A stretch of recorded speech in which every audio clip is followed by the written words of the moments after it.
I, 41F, am a stay-at-home mom. My husband, 48M, whom we'll call Paul, works in finance. We have been married for nearly 20 years. We have 2 kids, whom we'll call Eric, our 18-year-old son, currently a senior in high school, and Mary, our 15-year-old daughter. They are both the lights of my life.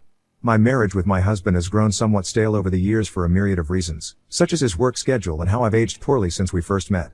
Our son Eric has a girlfriend, 18F, whom he's been dating since they were freshmen in high school. We'll call her Amy. Eric absolutely adores Amy. She's his first love, and she's someone I've always considered as family. This makes the whole situation emotionally excruciating for me. Last week I inadvertently saw my husband's phone screen and got a glimpse of a text thread between my husband and Amy, our son's girlfriend, and I read what looked like a message of her telling him that she misses sucking his CCK. I froze in place, in complete disbelief.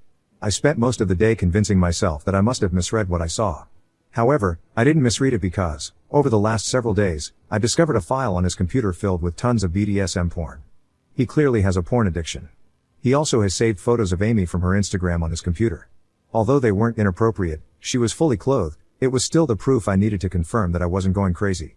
I also looked at his phone during opportune moments and saw more of their interactions. I wish I had never looked.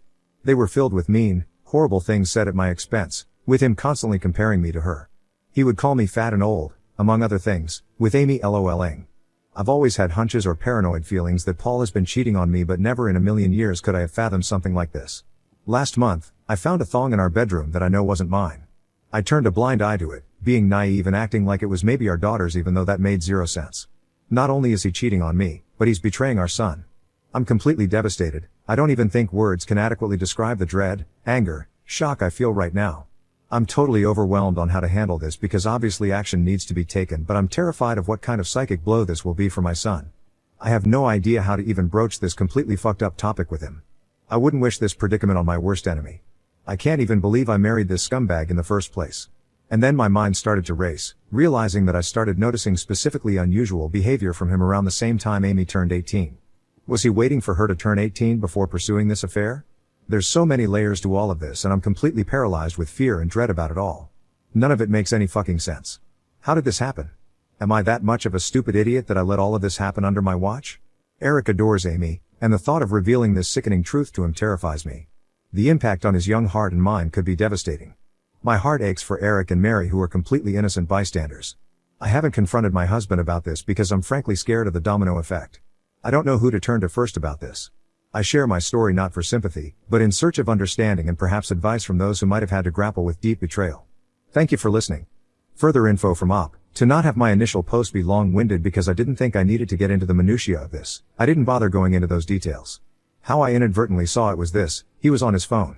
He did not have iMessage open currently on the screen, but the application was still open. You know how on the iPhone when you swipe up and it shows all of the applications that are open and you can close them. When he was closing out the applications, something he does compulsively, I noticed it. It's not like he was some kind of idiotic buffoon having a message open for all to see. I saw he forgot he had the application running when he swiped up from a completely different app. Also, I did say in my post that I went back to his phone to actually solidify my suspicion on a different day. So you are incorrect in asserting that I'm now magically changing my story. I am being consistent. Comments. Yogurt Closet OK 5338. If she's freshly 18, isn't this illegal? There's no way they weren't doing anything illegal before she turned into an adult. Also, even if so, the age gap is over 3 decades. Her husband is suspect as police immediately. Op. She's been 18 for 5 months now. I haven't been able to gauge when their affair started. I'm trying my hardest to figure that out. He deletes his texts every couple of weeks it seems like, so I haven't been able to pinpoint when this whole thing started. Op adds in the comments, thank you everyone for overwhelming support. I'm sorry if I haven't responded to your private messages, I'll get to it when I can. Dealing with a lot right now and taking a lot of steps that need to be taken. I'm trying to be smart and strategic with this truly surreal and terrible situation I'm in. I want to be clear that not telling my son about this was never something I was considering. I didn't mean to make it seem that way. I was just saying I'm intensely dreading it, but obviously it needs to be addressed. It's one part of the many steps of my overall plan. I'm currently playing dumb and collecting as much evidence as I can so I can be prepared for anything and everything. I'm going to protect myself and I'm going to make sure I don't put myself in any potential harm's way. I'll post a more thorough update soon when I can. But please know, you've all touched my heart so much and made me feel less alone. Update 1. I am divorcing my husband because he cheated on me with our son's 18-year-old girlfriend. March 22, 2024. I'm using pseudonyms for confidentiality. I shared a situation a few days ago on another subreddit involving my 41F husband, Paul, 48M, our children, Eric, 18M, and Mary, 15F. I discovered that Paul was having an affair with our son's 18-year-old girlfriend, Amy. My son has been dating her since they were freshmen in high school. My brother connected me to a very tough junkyard dog-type lawyer. I saved screenshots of all his conversations with Amy. I was only able to get the last 3 months from my cloud. The conversations were mostly flirty and dirty talk. It was hard to stomach, completely sleazy, and I saw several negative things said about me. His call history showed he talks with her for hours pretty consistently. He uses dating apps. I took screenshots of his profiles and all of the active chats he has with his matches. It's very clear he uses a filter to seek out girls who are 18 to 22 or so. I copied all of his files from the computer. He goes on Seg's chatrooms and forums, and he spends a ton of money on OnlyFans. I rummaged through every possible hiding spot I could think of in the house. He had various toys, blindfolds, cuffs, lubricants, etc. He also had different outfits which looked kind of like a girl's Catholic school uniform and a French-maid type outfit too. I picked up Eric and Mary from school, and we all drove to my brother's. They were able to sense something was awry when I picked them up.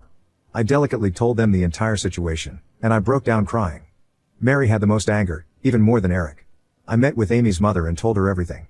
She confiscated Amy's phone and gave me the entire chat log. It only dated back 3 months ago, like on my husband's cloud, almost as if they both deleted the messages at the same time. She told me Amy sobbed when confronted. Amy basically told her mother that she will never understand and that she and him are in love. I don't want to get into too many details with what else she was saying, but suffice to say, it's very easy to assume that my husband slowly and methodically became a sage-like figure in her life, making her feel she could rely on him, and he took advantage of the fact that she came from a broken home. Amy is also non-stop insistent that their friendship only became romantic/physical recently, and before that, she said he was more of a friend and mentor. I confronted Paul over Zoom. The look on his face was scary. He became red and looked so sweaty, he had anger and panic in his eyes. His tone of voice was very defensive and frightening. He kept yelling the word context over and over again and that none of that happened. He was unable to speak without constant stutters and intensity. Nothing really made any sense to me. I refused to tell him where I was, and he said I had no right to take his kids away from him, and then he abruptly left the Zoom. My lawyer is filing for temporary sole custody of Mary and a restraining order. Mary is still the most angry. She's totally furious with her dad and Amy, justifiably so, of course. Mary is recollecting moments in time she watched her dad interact with her friends and she's in knots about it. Eric is very clearly hurting, but he's so strong and very level-headed. He wants to see a therapist. The maturity my kids are showing makes me proud. They don't deserve this at all. We made the authorities aware of everything. I plan on being completely unforgiving and ruthless in this divorce. I'm reflecting on how I've been treated and how it's made me a shell of myself and how I've had a very negative opinion of myself because of him over the last 20 years. I don't want to let this scumbag get away with it. I want to reinvent myself and move on stronger than ever. Comments. La friends, how is your son holding up? What has developed between him and Amy? Op. He hasn't spoken to Amy yet since finding out the news and I'm not sure if he ever will again. Deleted. Have you confirmed if the thong you found was Amy's? The situation is fucked up. Op. I confirmed that it wasn't my daughter's. She said it wasn't hers. And I know it wasn't mine. So who else's could it be?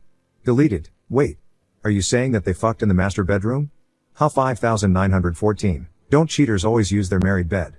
Op. Yes, I believe he did. Op adds in the comments, both me and my son are going to get tested and checked out as well. There's no telling how many different women he's been sleeping around with.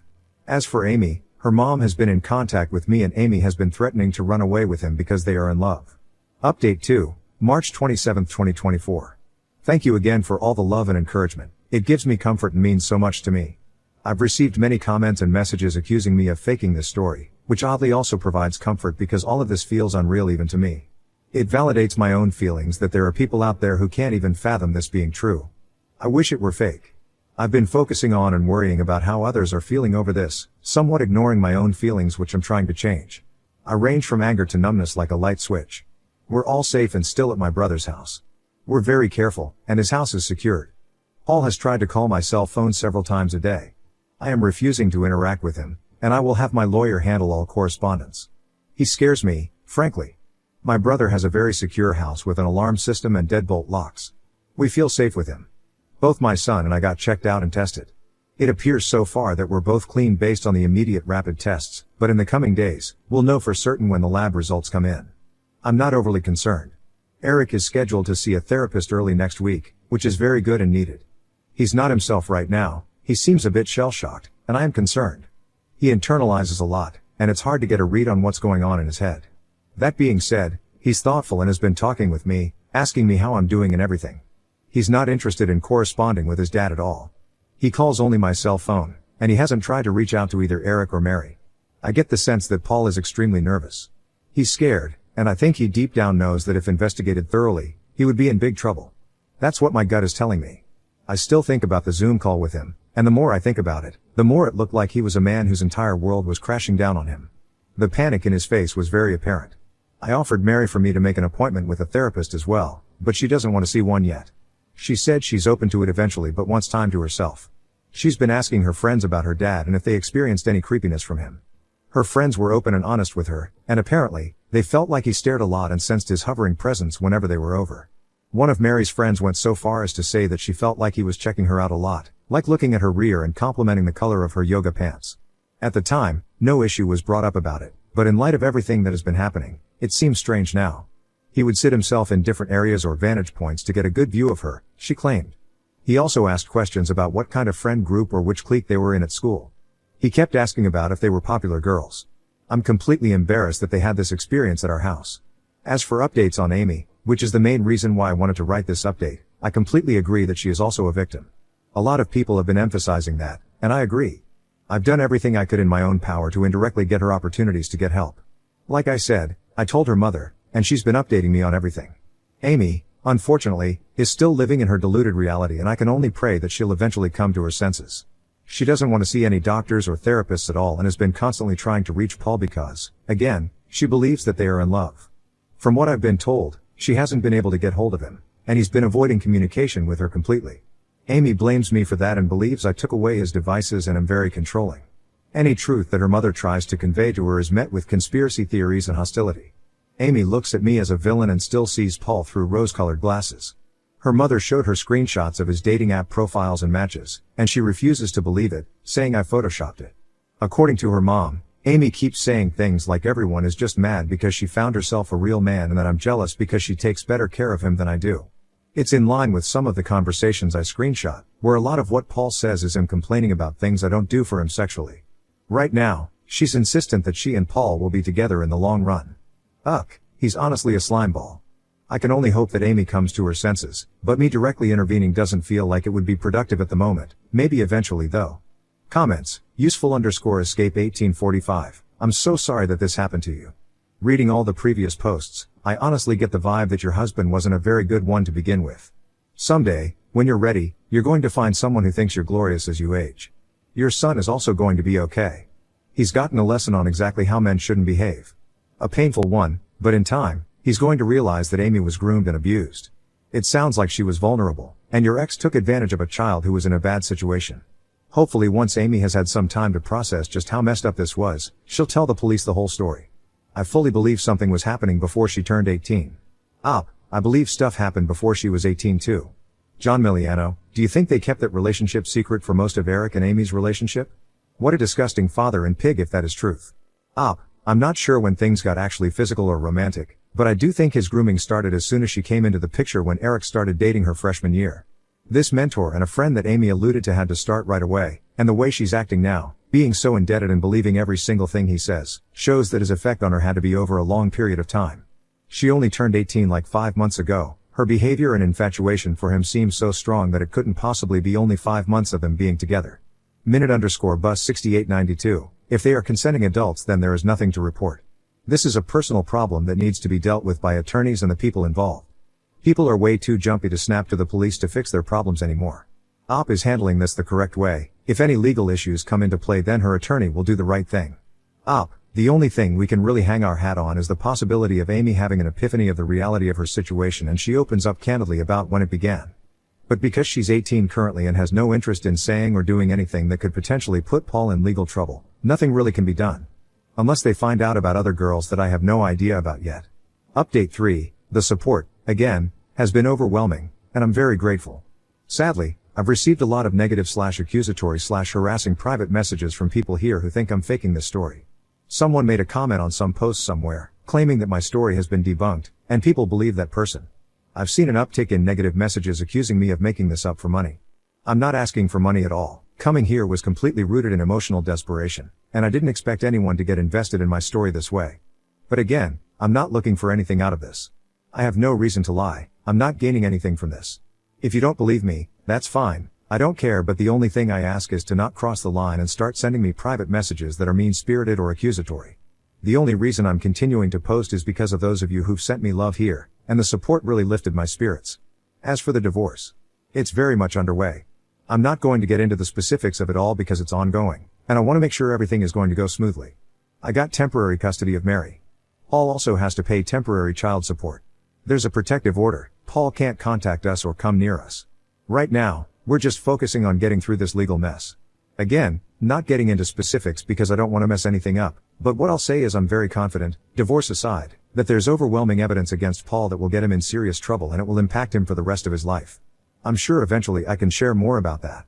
I know a lot of people are concerned about his predatory ways, and I just wanted to convey this, even though I have to be vague right now. Justice will come. All of your concern about how my kids are doing psychologically means a lot to me. Eric has been to therapy twice over the last 2 weeks. I know some people thought I was dismissive of him and acting like he's doing okay.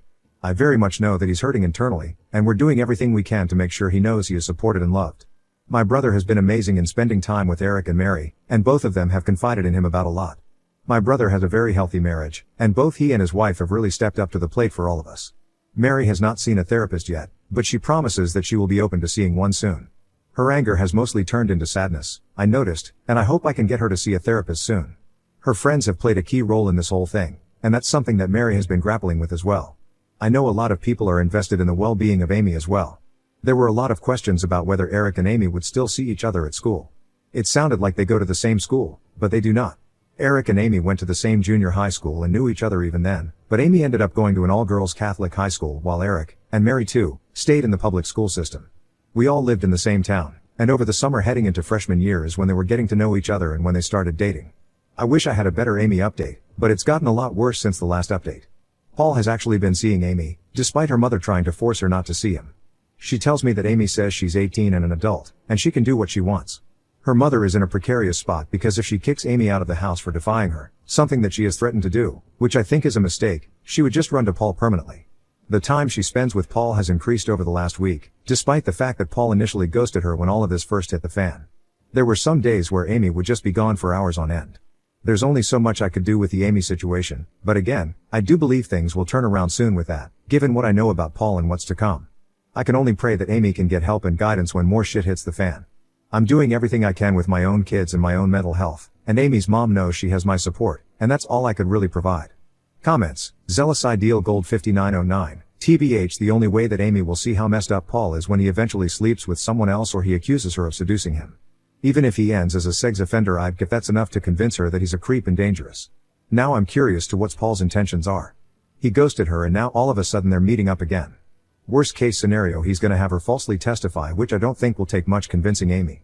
Honestly, you and Amy's mom did what you could. The best thing Amy's mom could do is sit and wait, but don't kick her out. Let her know she'll be there for Amy and she'll still have a roof over her head. And pray she snaps out of it soon instead of years later when she has burned bridges and wasted her life on a man who took advantage and ruined everyone else's lives. Important Wonder 8369. Take care of yourself and please don't stress about these internet trolls. They are mean, heartless, soulless humans that have nothing better to do in life than tear people down that are already hurting. Though I'm also a stranger, your story moved me and I'm so sad that you have to go through this. Please take care of yourself too. Sounds like both kids are doing okay now, but you need to be well too. Best.